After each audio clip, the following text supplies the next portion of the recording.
Muy buenos días a todos.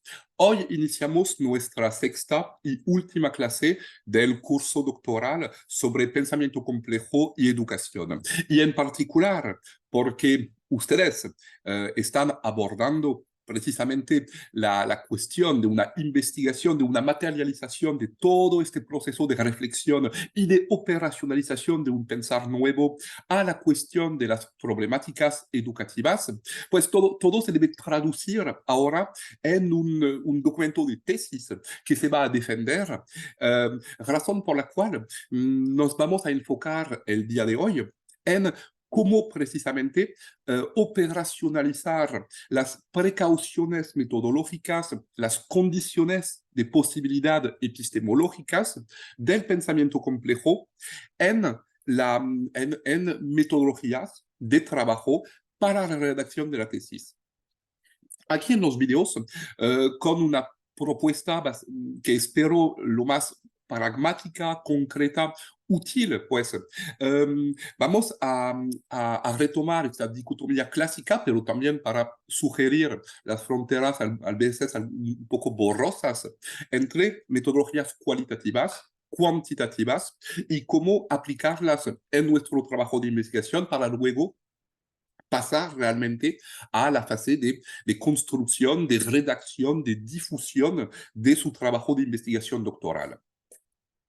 De tal forma que el tema que nos interesa el día de hoy tiene que ver con la génesis de diferentes métodos de trabajo para poder abordar problemáticas en el campo de las ciencias humanas y sociales. Y aquí es importante sugerir que no hay datos que sean cualitativos o cuantitativos que puedan verse, darse naturalmente. Siempre son una construcción del investigador. Pasa lo mismo con los conceptos, las nociones y las cifras. El término datos significa etimológicamente donar, lo que lleva a la idea de datos de investigación que vienen directamente a los investigadores por la realidad. Así que el término está casi un poco mal elegido porque, por un lado, estos datos vienen totalmente construidos y también son costosos. Vienen construidos en el sentido de que resultan de un trabajo de elaboración teórica por parte del investigador, quien debe definir las dimensiones de lo social que le parecen relevantes. Y eso es lo que define la noción misma de problema y que justifica la búsqueda de la construcción de un enfoque de investigación para solucionar precisamente. Así que, como los conceptos que permiten representar la realidad estudiada, las categorías utilizadas para codificar los hechos observados, así como las modalidades de los protocolos de entrevista, de observación, pues todos estos datos no vienen ya disponibles, deben ser conquistados. Pero decir que los datos se construyen no significa que se inventen. Afirmar que el diseño de un dispositivo para observar y registrar lo real es esencial para el estudio de esta realidad, no significa que esta realidad sea una invención, algo superficial. Y en particular porque esta construcción de la realidad finalmente es costosa, ya que el diseño de una encuesta y su realización requieren de mucho trabajo, lo vamos a ver en un segundo tiempo, y por lo tanto son costosos porque implican reproducir, distribuir, ingresar, pagar a veces a los colegas investigadores que participan del trabajo colectivo o las personas que ingresaran las respuestas, pues todo eso es un costo de las encuestas cualitativas como cuantitativas, que a veces es un obstáculo para el sociólogo, cuyos medios pues, pueden ser modestos, especialmente en el espacio universitario. A partir del siglo XVIII, los intelectuales rompieron con esta visión ideal para concluir que los datos corresponden sobre todo a la construcción del investigador, una construcción social, ya que se ubica en el tiempo y en el espacio. De hecho, los debates sociales, políticos e ideológicos son influyentes, de modo que los datos son todo sino dados. y más bien se deben concebir como construidos y organizados por el investigador de acuerdo con el momento y el lugar donde se encuentra. Eso lo explicitaremos en el segundo video, pero ya están ustedes anticipando que un punto de partida a toda operacionalización de los métodos cualitativos como cuantitativos en su investigación doctoral desde la perspectiva del pensamiento complejo consistiera en explicitar su propio interés por el tema elegido, así como su voluntad, su justificación en cuanto a una denominación, jerarquización o hasta cuantificación de diferentes variables que animan este tema. Hablaremos aquí de un proceso, entonces, ya que la construcción de los datos nunca se acaba completamente e incluso viendo hasta la conclusión de una obra compleja, como lo es una tesis doctoral, debe revelar su propia inconclusión, su falta de carácter completo. No queremos nosotros ser guiados únicamente por métodos y datos. No podemos caer en la facilidad de pensar que los números, que los indicadores, que los conceptos hablan por sí mismos y garantizan una verdad. Paralelamente, las observaciones de campo no son suficientes para comprender una realidad sociológica siempre polifónica. Por ejemplo, los niños de familias monoparentales en Estados Unidos tienen menos éxito en sus estudios. Eso puede explicarse por diferentes interpretaciones. Si pretendemos encontrar una hipótesis, sería necesario hacer comparación con México, con Argentina, con Europa, con Japón, para tratar de obtener más información. Así que las cifras nunca hablan por sí mismas y es difícil no caer en esta trampa, especialmente si ustedes desarrollan en algún momento una encuesta cuantitativa con un cuestionario, por ejemplo, una encuesta de descripciones estadísticas descriptivas o inferenciales para evidenciar ciertos datos con un grupo. Vamos a ver después el tamaño, la pertinencia, la representatividad de una muestra. Y para nosotros, porque evolucionamos en el campo de las ciencias humanas y sociales, pues la ciencia social precisamente puede ser vista como una ciencia que estudia principios de variación social, de características individuales, comportamientos, actitudes, prácticas, opiniones. Y cuando se utilizan datos cuantitativos, por ejemplo, con un cuestionario, pues la sociología utiliza estadísticas, ya que proporciona herramientas para analizar grandes conjuntos de datos. Y frente a tres conjuntos, la ciencia estadística tiene herramientas teóricas y prácticas para identificar variaciones y comparar estas variaciones con otros grupos para comprender los vínculos que pueden unir estas variaciones e identificar grupos típicos con prácticas bastante homogéneas. Y estas nociones de variaciones, nosotros aplicadas a la vida, la problemática educativa, pues nos invita a pensar también desde la perspectiva de enlaces, correlaciones, explicaciones, tipologías, comparaciones, para una formalización de los resultados de la investigación.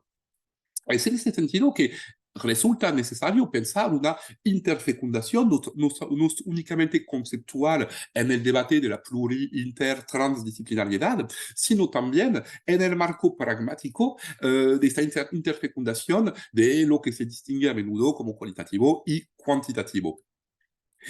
Porque el pasado común de las ciencias sociales, de todas las ciencias sociales, ha podido generar a lo largo del tiempo ciertas confusiones. Porque a lo largo del siglo XIX, XX, se diferenciaron, se institucionalizaron de manera progresiva, tomando al mismo tiempo distancia con otras ciencias, matemáticas, físicas, etcétera, pero también conservando una herencia fuerte y una búsqueda de legitimidad que se enraiza en las prácticas de las ciencias llamadas duras. En este contexto nació la idea, como un poco lo habíamos visto en la cuarta clase, la idea del del hombre, de la persona promedia. Porque matemáticamente hablando, permite extraer esta posición, la postura del individualismo metodológico, extraer el comportamiento global de una suma de comportamientos individuales.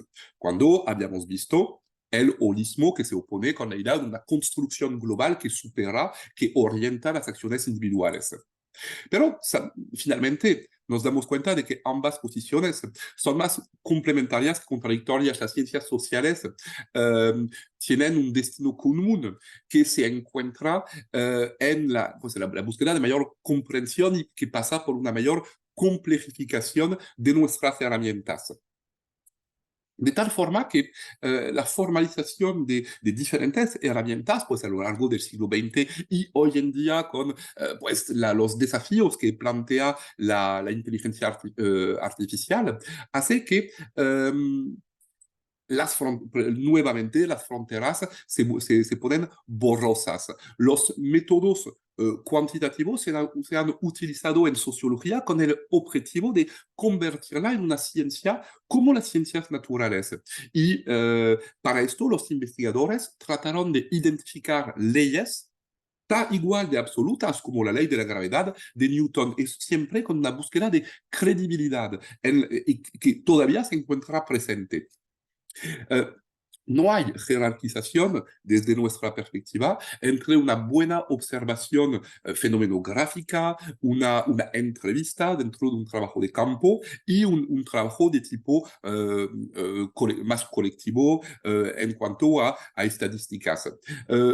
Pero debemos darnos cuenta hasta qué punto todavía los métodos cuantitativos son omnipresentes tanto en nuestra sociedad y en la búsqueda de legitimidad del mundo de las ciencias sociales y en particular escapando a la ilusión numérica. Porque los métodos cualitativos como cuantitativos tienen igualmente un pasado común. La diferenciación de estas dos ramas se realizó con la introducción de las matemáticas y hasta hablábamos a finales del siglo XIX con el positivismo de la aritmética política, de una ciencia social llamada aritmética política. Es extraordinaria la propia expresión. Y las ciencias sociales se empoderan al establecer su propio enfoque de la deducción, de la apropiación de métodos cuantitativos, en particular en la psicología, la sociología, pero la epistemología, la teoría del conocimiento, lo habíamos visto, se ocupa de cómo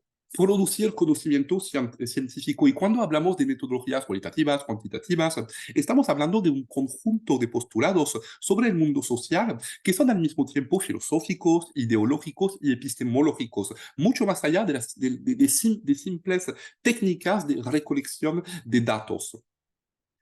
De tal forma que los métodos cuantitativos son más que solo la producción de información cuantitativa. Y esta producción de cifras solo es la punta del iceberg. Sobre todo creamos datos y esto se basa en una concepción particular de las ciencias sociales y del mundo. Con cualquier enfoque, los datos recopilados solo son un fragmento de la realidad. Muy a menudo, los métodos cuantitativos adoptan un enfoque deductivo para validar estos datos, con cierta forma de concebir y reproducir la realidad social. Para el enfoque cuantitativo, el positivismo es uno de los pilares estructurantes. Esto ya lo habíamos visto un poco. El positivismo se basa en la idea de que la ciencia puede alcanzar verdades y, por lo tanto, avanzar en el conocimiento al observar cosas observables y calificar estas cosas como reales. Aquí tenemos pensadores como Saint-Simon, como Augusto Comte, representantes importantes de este enfoque, y en ese momento las ciencias sociales intentaban acercarse a las ciencias naturales para obtener el estatus de ciencia real, y pensando la experiencia, la observación como un hecho. Se opone a la teología y prevalece la objetividad, la visibilidad. Queremos acercarnos, claro, a una realidad objetiva y concreta. Y la teoría que se basa únicamente en el conocimiento de los hechos, es siempre esta dicotomía del pensador sentado en su sillón amigo del mundo de los conceptos. No hay una postura única, obviamente. Hay un chiste en este sentido. Se dice que Albert Einstein, cuando vivía en Estados Unidos, pues algún día estaba en su jardín, pues trabajando, aplicando, etcétera, y pasa un vecino, le dice, pues usted está trabajando. Y responde Einstein, no, me estoy relajando. Ok, bueno, no dice nada el vecino. Y en la noche vuelve a pasar, es el verano, las ventanas están abiertas, Einstein está en su sillón leyendo un libro. Ahora viene el vecino y dice, oh, pues ahora sí se está relajando. Ah, pues no, estoy trabajando. Eh, de tal forma que las oposiciones clásicas de causalidad, de perspectiva normativa positiva o, en relación con el papel mismo del investigador, son elementos que han generado toda una serie de dicotomías en el mundo de la operacionalización científica que no podemos negar tampoco cualquiera que sea nuestra ambición de complejizar y operacionalizar las cosas de forma distinta.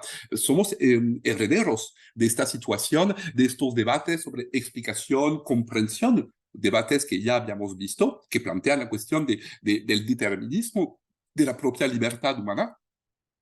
De tal forma que nosotros, si seguimos un método global como una guía epistemológica, un método que viene en muchos aspectos definido por los 6 tomos pues, del método de Edgar Morin, aplicamos métodos al plural.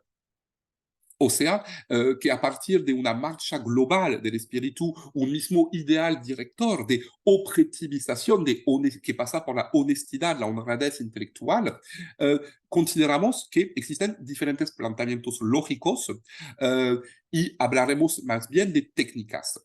En ese sentido, pues existe una distinción clásica, lo cualitativo, cuantitativo, lo hemos visto. Pero siempre se relaciona con un mismo esfuerzo conocido con Bachelard de construcción y de interpretación del dato y sería estúpido y contraproducente pensar que un dato por ser cualitativo encarna mayor objetividad en sí, aunque es una ilusión frecuente. Nosotros entonces sabemos que a partir de este ideal director del método global que operacionalizamos con técnicas, me permito avanzar porque en esta parte todavía estamos en esta recopilación de mucho de lo que hemos visto hasta ahora sobre pues, precisamente la arquitectura misma del pensamiento complejo. Debemos pensar en un principio fundamental de ignorancia metodológica, precisamente para evitar ilusiones del pensamiento que son muy frecuentes con cada investigador, cualquiera que sea su gran voluntad de hacer las cosas con honestidad. Es decir, habla, en este caso Durkheim, de tratar los hechos sociales como si fuesen cosas, no, lo que no significa que son cosas de verdad, sino que es una regla metodológica al inicio un planteamiento que retoma un poco la idea de tabula rasa de Descartes. Um, Aquí, por ejemplo, hay un caso muy conocido de una gran encuesta llevada durante la Segunda Guerra Mundial que vino rompiendo todos los prejuicios, las ideas preconcebidas que la gente tenía pues, acerca de la guerra y de la manera de adaptarse por un soldado joven a esta guerra. Muchos pensaban, la mayoría de la gente pensaba intuitivamente que finalmente la gente viviendo del campo iba a resistir, a tolerar o superar, psicológicamente hablando sobre todo, las condiciones de un caso de guerra, de Segunda Guerra Mundial, un poco más fácilmente o menos difícilmente que un soldado que viene del mundo urbano. Cuando en realidad pues, fue todo lo contrario. Las estadísticas llevadas con millones de casos, pues una inmensa encuesta estadística, una de las más importantes incluso de la historia, es The American Soldier, vino rompiendo con todos esos prejuicios que teníamos acerca de la guerra, todo este sentido común. De tal forma que debemos evitar las pseudo-evidencias que son comunes en todo estudio de ciencias sociales. Eh, por eso, que estemos en lo cualitativo o lo cuantitativo, debemos construir los indicadores para orientar nuestra observación y ser lo más honestos posibles en la preparación de esta observación para bien dar a conocer a todos los sectores de sus trabajos de cantidad de elementos ocultos, nuevamente, que no pensamos en explicitar en la redacción del trabajo de tesis, cortando pues estas dudas, estas inquietudes, estas reflexiones nocturnas que nos llevan incluso a una noche blanca, pero que acompañan el acercamiento al terreno. ¿Cómo lo voy a hacer? ¿Cómo voy a acceder a la población que deseo encuestar? ¿Con qué técnicas? Si hago las preguntas de tal forma, en este orden, no voy a predeterminar posiblemente las respuestas. Existen encuestas muy poderosas históricamente hablando. Permítanme este punto Godwin, perdón, durante la Segunda Guerra Mundial, año 1941, encuesta estadística en Estados Unidos. ¿Piensan ustedes que Estados Unidos debe entrar en guerra contra Alemania? Respuesta, mayoritariamente un 70% no. Ahora, 2 días después, sin que haya pasado cosas fundamentalmente nuevas en el contexto internacional, piensa que Estados Unidos debe declarar la guerra a Adolfo Hitler. En este caso, 70% sí. Claro que aquí se debe a la formulación misma de la pregunta.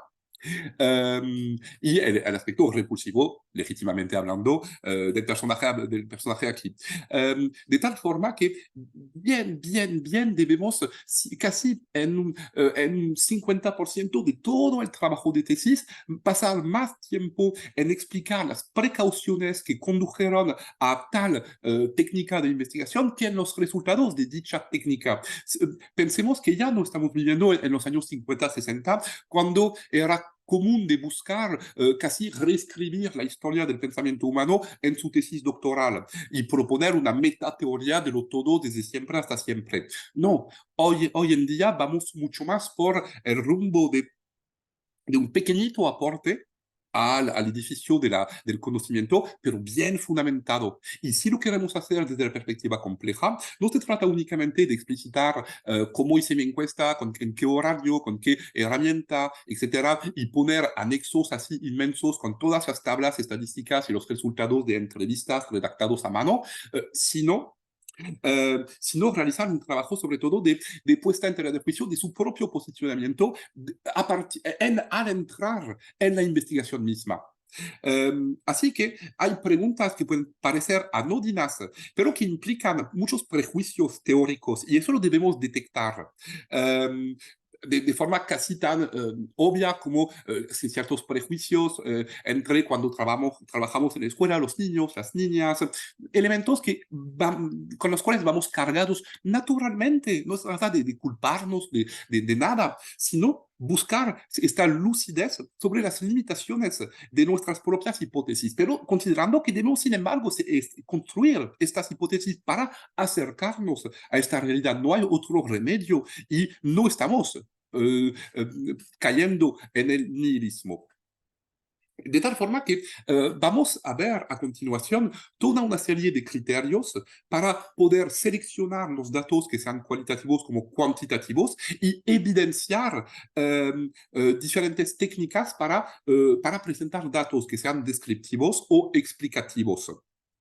Todos aquí apuntando a una misma comprensión global y la explicación es una parte del acto de comprensión. Vamos a tratar de enfocarnos en cierta eficacia más que en la exhaustividad de la presentación, porque finalmente la complejidad no hace tabula rasa de tantos libros que vienen explicando cómo llevar a cabo una encuesta, una entrevista, un estudio estadístico, pues todo eso ya viene conocido y la complejidad no pretende reescribirlo todo desde cero. Así que apoyémonos en esta bibliografía densa que existe y veamos qué puede aportar precisamente pues el pensamiento complejo en la dimensión operativa de estas técnicas para operacionalizarlas con precaución y rigor al mismo tiempo, porque nuevamente pensamiento complejo no significa planteamiento confuso. Debemos utilizar técnicas fieles, adaptadas, y justificar siempre el uso de cada técnica. No basta con que decir, estoy estudiando la vida de un salón de clase para implícitamente suponer que eso, que el objeto mismo justifica de aplicar una metodología cualitativa fundada en entrevista.